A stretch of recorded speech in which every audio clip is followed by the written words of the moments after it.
ඉතින් මම අද ඔයාලට ප්‍රශ්න කිහිපයක් අරගෙන එනවා. Who is a caregiver? සාත්තු සේවකයෙක් කියන්නේ කවුද? ප්‍රශ්නාංක 2. What are the qualities of caregiver? Google search කරලා බලලා ඒ කැම්බීම ගැනත් ඉගෙනගෙන එන එක හොඳයි.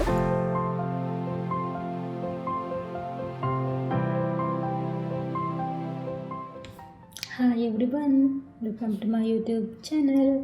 ඉතින් මම මගේ කලින් වීඩියෝ එක තුලින් ඔයාලත් එක්ක කතා කරා Skype interview එකට කොහොමද මුහුණ දෙන්නේ කියලා. අද මම මේ වීඩියෝ එක තුලින් ඔයාලට අරගෙන ඉන්නේ ඔයාගේ ෆයිල් පාර දෙන්න යන ඉන්ටර්විව් එක සහ ඔයාගේ Skype interview එකට එන අනුමාන ප්‍රශ්න මොනවද කියලා.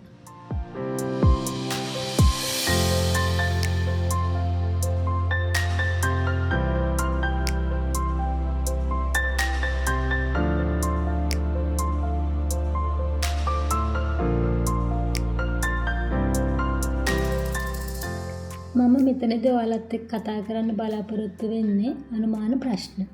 ඒ කියන්නේ ඔයාගෙන් මේ වගේ ප්‍රශ්න අහන්නත් පුළුවන්, වෙන ප්‍රශ්න අහන්නත් පුළුවන්. එහෙම නැත්නම් මේ ප්‍රශ්නම වෙන විදිහකට අහන්නත් පුළුවන්. මෙතනදී මම ඔයාලට අරගෙන එන්නේ මගේ යාළුවන්ගෙන් ආපු ප්‍රශ්න සහ මගේ Skype interview එකේදී ආපු ප්‍රශ්න. එක එක අයගෙන් අහන ප්‍රශ්න වෙනස්. සමහර වෙලාවට යාළුවෝ දෙන්නෙක් ගත්තත් එකම ප්‍රශ්න අහලා තියෙන්නත් පුළුවන්. එතකොට මේ ප්‍රශ්න සහ උත්තර කටපාඩම් කරන්න යන්න එපා. ඔයාගේ වචන වලින් ඔලුවට දාගන්න. එතකොට ඔයාට Skype interview එකට ගියාට පස්සේ එයාලා අහන ප්‍රශ්න හොඳට ඔලුවට අරගෙන ඒකට ගැලපෙන හොඳම උත්තරේ ඔයාට දෙන්න පුළුවන්. ඉතින් මම අද ඔයාලට ප්‍රශ්න කිහිපයක් අරගෙන එනවා. ඉතින් මේ වගේ රාමුවක් ඇතුළත තමයි ඔයාලගෙන් ප්‍රශ්න අහන්නේ. ඒක නිසා ඒව හොඳට බලාගෙන ඔයාගේ Skype interview එකට හොඳට ෆේස් කරන්න. එහෙනම් අපි දැන් යමු ප්‍රශ්නවලට. මගේ ෆයිල් බාර දෙන ඉන්ටර්විව් එකේදී මගෙන් අහපු ප්‍රශ්නයක් තමයි Who is a caregiver? සාත්තු සේවකයෙක් කියන්නේ කවුද? එතකොට ඔයාලට මේ වගේ උත්තරයක් දෙන්න පුළුවන්. A caregiver is a person who helps someone for daily living activities because of age, illness, injured or disability. ඒ කියන්නේ අනතුරකට භාජනය වෙච්ච හෝ වයසට ගිය ලෙඩ වුණ උදව්වක් අවශ්‍ය කෙනෙක්ව රැකබලා ගන්න කෙනා තමයි සාත්තු සේවකයා කියලා කියන්නේ. එතකොට ඔයාට ඒක ඔයාගේ වචන වලින් හදලා කෙටි කරලා හෝ ඔයාට ඔයාගේ උත්තරේ දෙන්න පුළුවන්. මේකම පාඩම් කරලා දෙන්න ඕනේ කියලා නෑ. ඔයාගේ ඉන්ටර්විව් එකේදී ඔයාට අවශ්‍ය විදිහට ඔයාගේ වචන වලින් හදලා ඒකට උත්තරේ දෙන්න. ප්‍රශ්නාංක 2. What are the qualities of caregiver? සාත්තු සේවකයෙක් සතු ගුණාංග මොනවාද?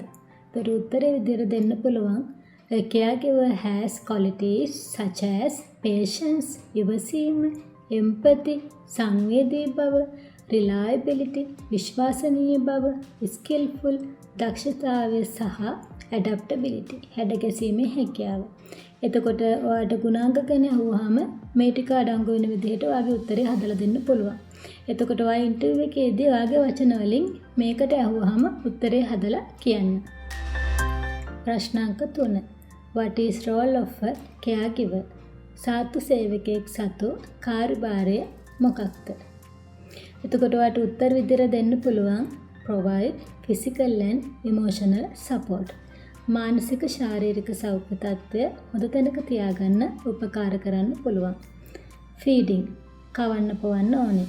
ගෲමින් ලස්සනට කොණ්ඩේ පීරලා අන්දලා නාවල කරලා අම්මා කෙනෙක් නම් ලිප්ස්ටික් කියුටෙක්ස් ගාලා එයාලා ලස්සනට තියන්න ඕනේ. ඒක තමයි ගෲමින් කියන්නේ. Medication management. ඒ කියන්නේ වෙලාවට හරියට ඔයාගේ ක්ලයන්ට්ගේ බෙහෙත් ටිකව දෙන්න ඕනේ.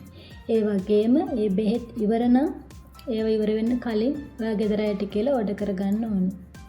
සමහර වෙලාවට නර්ස් කෙනෙක් ඔයාලට බොක්සස් වලට දාලා දෙනවා සතියකට බෙහෙත් ටික. එහෙම නැත්නම් ඔයා තනියම ඒ ටික හරියට පිළිවෙලට දාගන්න ඕනේ. ඒක තමයි මෙඩිකේෂන් මැනේජ්මන්ට්. Nutrition management. සමහර වෙලාවට හොස්පිටල් එකෙන් ඩිස්චාර්ජ් වෙලා එන ක්ලයන්ට් කෙනෙක් නම් හොස්පිටල් එකෙන්ම නියුට්‍රිෂන් එක යාගේ හදලා දෙනවා. ඔය වගේ කැලරි ප්‍රමාණයක මොන වගේ ඩයට් ප්ලෑන් එකක්ද එයාට දෙන්න ඕනි කියලා දෙනවා. එහෙම නැත්නම් ඔයාට නර්ස් කෙනෙක්ගේ මාර්ගයෙන් හෝ එහෙම හොඳට කන්න බොන්න බැරි කෙනෙකුට හම්බ වෙනවා. මොකද මමත් කලින් හිටි ගෙදර මට ඒ වගේ නියුට්‍රිෂන් මැනේජ්මන්ට් එකක් ලැබුණා. ඒ විදිහට තමයි මම මගේ ඉමාට ඒ කියන්නේ අම්මට කැම බීම හදලා දුන්නේ. ඒක තමයි නියුට්‍රිෂන් මැනේජ්මන්ට් කියන්නේ. Meal preparation. හොඳට කාලා බීලා ඉන්න කෙනෙක් නම් ඔයා කැමති විදිහට කෑම බීම හදලා දෙන්න ඕනේ. මෙහි ආවට පස්සේ තමයි ගොඩක් අය මෙහි හදන කෑම බීම ඉගෙන ගන්නෙ. ඒක නිසා ඔයාලා මෙහි ඉන්න බලාපොරොත්තු වෙමින් ඉන්නා නම් මේ කෑම බීම ගැනත් පොඩි දැනුමක් Google search කරලා බලලා ඒ කෑම බීම ගැනත් ඉගෙනගෙන එන එක හොඳයි. මොකද සමහරලාට ඔයාලට මෙහි ඇවිල්ලා ගොඩක් කෑම ಜಾති හදන්න වෙනවා. ඒක තමයි meal preparation. එතකොට mobilization. එතකොට අනිත් එක තමයි ඔයා හොඳට ඇවිදින්න බැරි ක්ලයන්ට් කෙනෙක් නම් ඔයාට ලැබෙන්නේ එයාගේ mobilization එක ගැන ඔයා ගොඩාක් හිතන්න ඕනේ. මොකද එයා ඇඳටම වෙලා ඉන්න කෙනෙක් නම් එයාගේ බෙඩ් සෝ වෙන්න පුළුවන්. රෑෂස් එන්න පුළුවන්. ඉතින් ඒක නිසා එයා වැඳීම තියන්නේ නැතුව එයා වීල් චෙයාර් එකේ දාලා එළියට එක්කන් යන්න. යම් තාක් දුරට ඇවිදින්න පුළුවන් කෙනෙක් නම් වෝක් එකකින් එක්කන් යන්න. ඒ වගේ දේවල් ගේ ඇතුලේ හරි. ඒ වගේ දේවල් වල තමයි mobilization. ඒතකොට transportation. ලෙඩාව එහෙට මෙහෙට වට එක්කන් යන්න වෙනවා සමහර වෙලාවට. හොස්පිටල් එකට ඇඩ්මිට් කරන්න එක්කන් යන්න වෙනවා. සමහර අය පාටිස් වලට එක්කන් යන්න වෙනවා. ඒ වගේ වෙලාවට ඔයාගේ පාර්ට් එකක් තමයි ඒ වෙනුනොත් ඔයා උදව් කරන්න ඕනේ. ඊට පස්සේ shopping and money management. ඔයාට ඔයා ඒ වගේ ක්ලයන්ට් විතරක් නම් ගෙදර ඉන්නේ සමහර වෙලාවට දෙන්නත් එක්කම ගිහිල්ලා ගෙදරට අවශ්‍ය බඩු අරගෙන එන්න පුළුවන්. එහෙම නැත්තම් ඔයාට තනියම ගිහිල්ලා බඩු අරගෙන එන්න වෙනවා. ඒ වගේම ඔයාට ඒ බිල් එක පෙන්නලා ඒ මනි මැනේජ්මන්ට් එක හරියට කරන්න ඕනේ. ඉතින් ඒව තමයි සම්පූර්ණ ගෙදරක වැඩ කටයුතු කෙයාගිවර් කෙනෙක්ගේ කාර්යභාරය යටතට අයිති වෙනවා ඔයා ක්ලයන්ට් බලා ගන්නවත් එක්ක. ඉතින් ඔයාට ඔයාගේ උත්තර දෙනකොට මේ මං කියපු දේවල් වලින් කුතු උදව්වක් අරගෙන හදලා ඔයාගේ උත්තරේ ඔයාගේ ඉන්ටර්වියු එකේදී හොඳට දෙන්න. ප්‍රශ්න අංක 4 මේ ප්‍රශ්නය මගෙනුත් ඉන්ටර්වියු එකේදී අහපු ප්‍රශ්නයක්. Why do you want to be a caregiver? ඇයි ඔයාට සාතු සේවකයෙක් වෙන්න අවශ්‍ය? එතකොට ඔයාට උත්තරේ විදිහට දෙන්න පුළුවන්. I am a kind and very empathized person. I love to help others and I am a Buddhist. I think it's helped me open the door to heaven. ඔයාට ඒ වගේ උත්තරයක් දෙන්න පුළුවන්. මම ගොඩක් කරුණාවන්ත, ගොඩක් සංවේදී පුද්ගලයෙක්. ඒ වගේම මම අනිත් අයට උදව් කරන්න කැමතියි. ඒ මගින් මම හිතනවා මට මම මේ කරන උදව් වලින් හෙවන් එකට යන්න ඒව උපකාර වෙනවා කියලා මං හිතනවා. ඒකයි මං කෙයාගිවර් කෙනෙක් වෙන්න කැමති. ඒ වගේ උත්තරයක් ඔයාට දෙන්න පුළුවන් ඉන්ටර්වියු එකේදී. ප්‍රශ්න අංක 5. Your client has diabetes but he asks about sweets. What will you do? ඔයාගේ ක්ලයන්ට් දියවැඩියාව තියෙනවා. ඒත් එයා ඔයාගෙන් පැණි රස කෑම ಜಾති ඉල්ලනවා. ඔයා මොකද කරන්නේ? එතකොට ඔයාට උත්තරේ විදිහට දෙන්න පුළුවන්. No, I don't give any sweets for him. නෑ මම එයාට කිසිම පැණි රස කෑම ಜಾතියක් දෙන්නේ නෑ. ඔයාගෙන් ආපහු අහන්න පුළුවන්. How do you explain? කොහොමද ඔයා ඒක පැහැදිලි කරන්නේ? ඔයාට උත්තරේ විදිහට දෙන්න පුළුවන්. I will explain him kind way. මම එයාට බොහොම කාරුණිකව පැහැදිලි කරලා දෙනවා. If you eat any sweet food, your blood sugar level can be increased. ඔයා පැණි රස කෑම ಜಾති කෑවොත් ඔයාගේ සීනි මට්ටම ඉහළ යනවා. And I can ask him to give fruit or sugar free food. ඒ කියන්නේ යාගෙන් අහන්න පුළුවන් ඔයාට පළතුරු වර්ගයක් හෝ සීනි නැති ආහාර වර්ගයක් දෙන්න අහන්න පුළුවන්. ඒ වගේ උත්තරයක් ඔයාට මෙතනදී දෙන්න පුළුවන්. ඒ වගේම එයා නිතර ඔයාගෙන් අහනවා නම් පැණි රස කෑම සහ ඔයා කියන දේ අහන්න නැත්තම් ඔයාට පුළුවන් පවුලේ අයට හෝ වෛද්‍යවරයාට ඉන්ෆෝම් කරන්න. ඒක ඔයාට ඔයාගෙන් අහුවොත් කියන්න පුළුවන්. එයා නිතර පැණි රස කෑම කනවා නම් ඔයා මොකද්ද කරන්නේ? ඒ වගේ අහුවොත් ඔයාට කියන්න පුළුවන් I will inform family members and doctor. මම පවුලේ අයට සහ වෛද්‍යවරයාට ඒ පිළිපදව දන්වනවා and documentation. ඒ වගේ මම මේක ලියලා තියාගන්නවා. ඒ වගේ උත්තරයක් මේ වගේ ප්‍රශ්නයක් අහද්දී ඔයාට දෙන්න පුළුවන්. ප්‍රශ්න අංක 6. Your client refused to take medication. What will you do? ඔයාගේ ක්ලයන්ට් බෙහෙත් බොන එක ප්‍රතික්ෂේප කරනවා. ඔයා මොකද කරන්නේ? ඔයාට උත්තරේ විදිහට දෙන්න පුළුවන්. I will explain him kind way and try to give medication. මං යාට බොහොම කාරුණිකව පැහැදිලි කරනවා සහ බෙහෙත් දෙන්න උත්සාහ කරනවා. If not, I will inform guardian and the doctor. එහෙම නැත්තම් මම guardianට සහ වෛද්‍යවරයාව දැනුවත් කරනවා. Otherwise, I can get permission to give medication with food. එහෙම නැත්නම් මම permission එක ගන්නවා බෙහෙත් ටික කෑම සමග එකතු කරලා දෙන්න. ඔයාලට ඒ වගේ උත්තරයක් මෙතනදී දෙන්න පුළුවන්. ප්‍රශ්න අංක 7. Your client has hypertension. What is the main thing you keep on mind when preparing food? ඔයාගේ client අධිරුධිර පීඩනය තියෙනවා. ඔයා කෑම හදනකොට මොකක්ද ඔයා මතක තියාගන්න ඕනි වැදගත්ම කාරණාව? ඔයාට උත්තර විදිහට දෙන්න පුළුවන් I don't put salt to food because it's increase my client's blood pressure level. ඔයා කෑම වලට ලුණු දාන්නේ නැහැ. මොකද ඒකෙන් ඔයාගේ clientගේ blood pressure level එක වැඩි වෙන්න පුළුවන්. ඔයාට ඒ වගේ උත්තරයක් මෙතනදී දෙන්න පුළුවන්. ප්‍රශ්න අංක 8. Your client use alcohol. What will you do? ඔයාගේ client alcohol පාවිච්චි කරනවා. ඔයා මොකද කරන්නේ? No, it's not a problem for me. නෑ ඒක මට ප්‍රශ්නයක් නෙවෙයි. But I will inform to guardian and the doctor. ඒත් මම guardian සහ වෛද්‍යවරයාට inform කරනවා. And I will keep it in my records. සහ මම ඒක රෙකෝඩ් කරලා ළඟ තියාගන්නවා. ප්‍රශ්න අංක 9. Your client use cannabis. What will you do?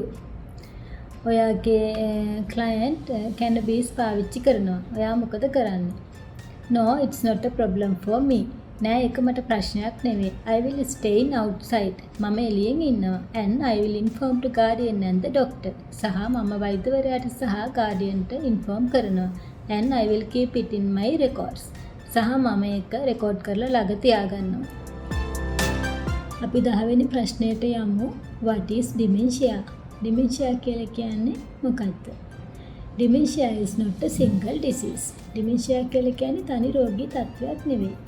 It is a group of cognitive impairment. සංජානනීය හැකියාවන් ගණනාවක් කරගැනීමේ නොහැකියාව දුර්වලතාවය තමයි dementia කියලා කියන්නේ. That interfere with daily life. ඒක සාමාන්‍ය ජීවිතයට බලපෑම් ඇති කරනවා. Primarily affected to memory, thinking, language, orientation, calculation and judgment. මූලිකවම බලපානවා හිතීමට, මතක තබා ගැනීමට, ඇවිදින දිශාව කොහෙද යන්නේ කියලා තීරණය කරන එකට, ගණනය කරන්න, භාෂාව හසුරවන්න සහ විනිශ්චය දෙන දේවල් වලට මේ தත්ත්වය බලපානවා. ප්‍රශ්නාංක 11. What is Alzheimer's disease? Alzheimer රෝගී තත්ත්වය කියලා කියන්නේ මොකක්ද? Alzheimer's disease is a degenerative brain disorder. Alzheimer රෝගී තත්ත්වය කියලා කියන්නේ මොළයේ සෛල පරිහානියට පත්වීම සහ සෛල මිය යාම නිසා ඇතිවන දුර්වලතා තත්ත්වයක්. මේක අපිට ගොඩක් වයසක අයගේ දකින්න පුළුවන්. ඊට පස්සේ වගේ ආයෙත් අහන්න පුළුවන් what are the differences between dementia and Alzheimer's disease? dementia සහ Alzheimer රෝගී තත්ත්වය අතර ඔයාලට දකින්න පුළුවන් වෙනස්කම් මොනවද? There are some causes for dementia. Some diseases, thyroid problems, stroke, reaction of medication, vitamin deficiency and brain tumors. Those are the some causes for dementia. But we can't see any causes for Alzheimer's disease. Alzheimer කියන තත්ත්වයට අපට හේතුවක් හරියටම හොයාගන්න බෑ. Alzheimer is also type of dementia. Alzheimer කියන්නේ dementia වල තවත් අවස්ථාවක්. And dementia can cause for Alzheimer's disease. Dementia කියන තත්ත්වය හේතුවක් වෙන්න පුළුවන් Alzheimer's කියන තත්ත්වය ඇති වෙන්න. ඒ වගේම dementia's typical age is 65 and older. ඒ කියන්නේ dementia අපිට දැක ගන්න පුළුවන් අවුරුදු 65 සහ ඊට වැඩි පුද්ගලයන්ගේ. ඒ වගේම Alzheimer's typical age is 65 and older and can occur in early 30th. අවුරුදු 65 සහ ඊට වැඩි අයගේ අපිට ඇල්සයිමර්ස් දකින්න පුළුවන්. ඒ වගේම අවුරුදු 30ට ආසන්න සහ ඒ වගේ වයස් කාණ්ඩවලත් අපිට මේ ඩිසීස් රෝගී තත්ත්වය අපිට දැක ගන්න පුළුවන්. There are some symptoms for dementia. Dementia can interfere with memory, thinking, focusing, attention, visual perception, calculation and judgment. මේ වගේ රෝග ලක්ෂණ වලට dementia කියන තත්ත්වයේදී දැක ගන්න පුළුවන්. ඒතර Alzheimer's කියන තත්ත්වයේදී behavioral changes and mood changes. ඒ කියන්නේ සමහරවිට හොඳට hina වෙලා ඉන්න පුළුවන්. එහෙම නැත්නම් දුකෙන් ඉන්න පුළුවන්. එහෙම නැත්නම් ගොඩක් ඇග්‍රෙසිව් වෙලා ඉන්න පුළුවන්. මේ වගේ රෝග ලක්ෂණ වලට ඇල්සයිමර්ස් තත්ත්වයේදී දැක ගන්න පුළුවන්. ඒ වගේම ඇල්සයිමර්ස් තත්ත්වයේදී අලුතෙන් දැකපු දෙයක් ඔයාට මතක තියාගැනීමේ නොහැකියාවත් ඔයාට දැක ගන්න පුළුවන්. ප්‍රශ්න අංක 12. Your client is sleeping. When you try to wake up him, he doesn't respond. What will you do?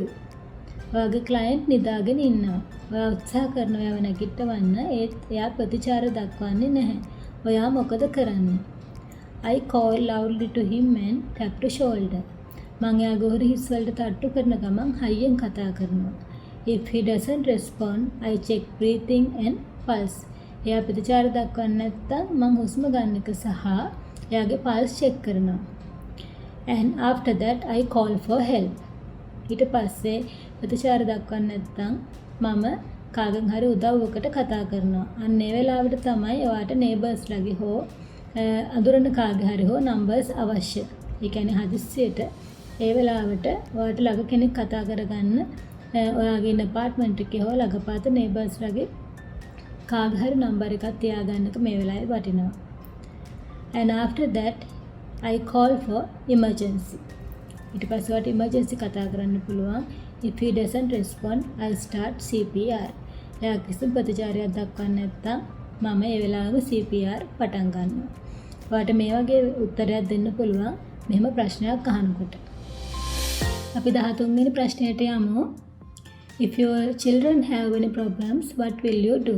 ඔයාගේ දරුවන්ට මොනවා හරි ප්‍රශ්නයක් ඇති වුණොත් ඔයා මොකද කරන්නේ?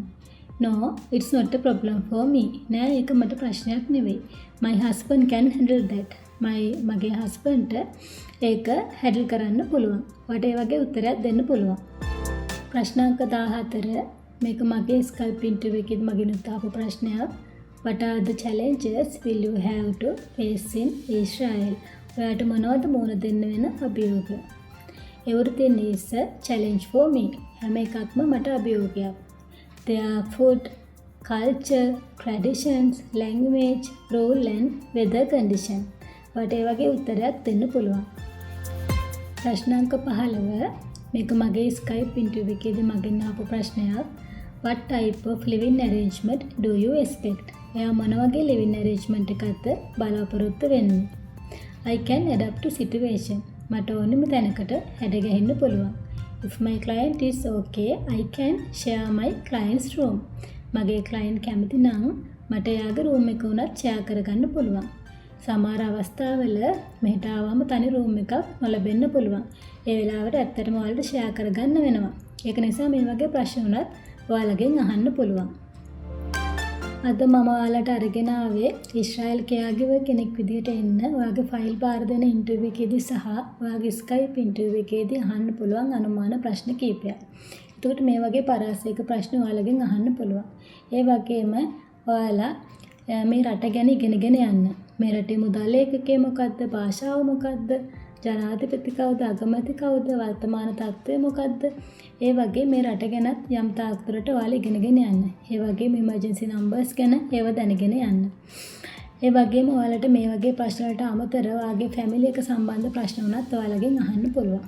ඒක නිසා ඉතින් ලෑස්ති වෙලා යන්න. හැමෝටම හොඳට ඉන්ටර්විව් එක ෆේස් කරන්න ලැබෙන්න කියලා මම ප්‍රාර්ථනා කරනවා.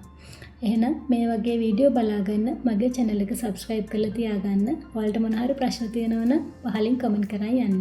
එහෙනම් අදට ගිහින් එන්න. bye bye.